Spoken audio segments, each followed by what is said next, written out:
Ako si Sisi, isang chat assistant, at hindi ako nakakakita ng mga bagay sa labas ng aking programming.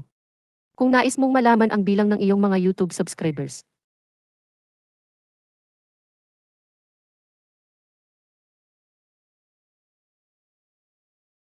Hello sa iyong mga YouTube subscribers.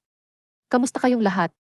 Salamat sa inyong suporta sa channel ni Francis Lanzagarita mula sa Pilipinas.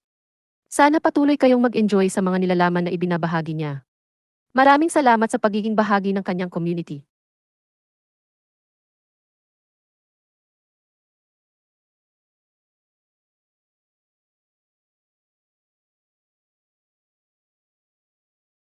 Isang araw, sa isang maliit at tahimik na nayon, ipinanganak ang isang batang babae na pinaniniwala ang may espesyal na kakaibang kakayahan.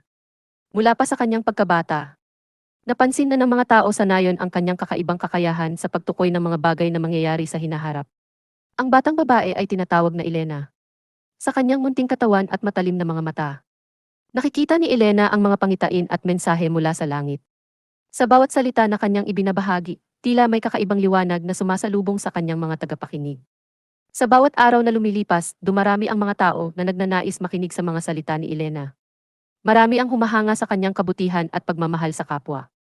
Sa pamamagitan ng kanyang mga propesya, nagbibigay siya ng liwanag at pag-asa sa mga taong nalilito at nangangailangan ng patnubay.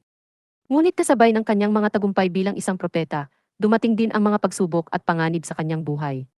May mga taong hindi naniniwala sa kanyang kakayahan at nagtatangkang siraan siya. Ngunit sa kabila ng lahat ng ito, nanatili si Elena matatag at tapat sa kanyang misyon. Sa bawat hakbang na kanyang tinatahak, patuloy na naglalabas ng liwanag at pag-asa si Elena sa kanyang mga tagahanga.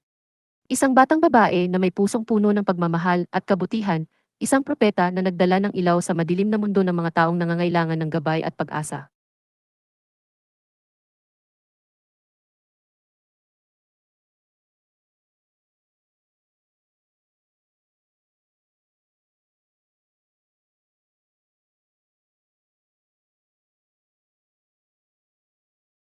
Hello sa lahat ng mga subscribers ni Francis Lanzagarita mula sa Pilipinas.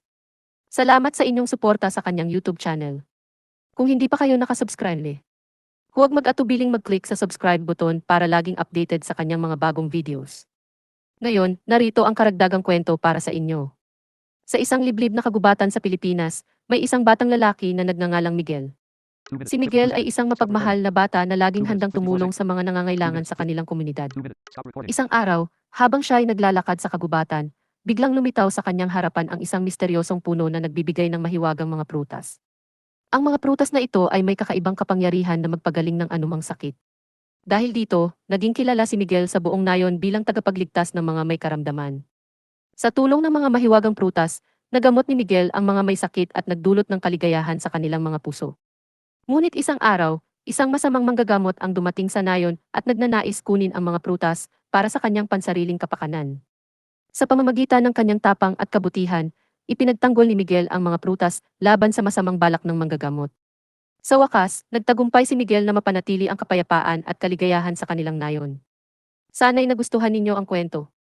Huwag kalimutang mag-subscribe sa YouTube channel ni Francis Lanzagarita para sa mas marami pang kwento at nilalaman. Salamat sa inyong suporta at pagtangkilik.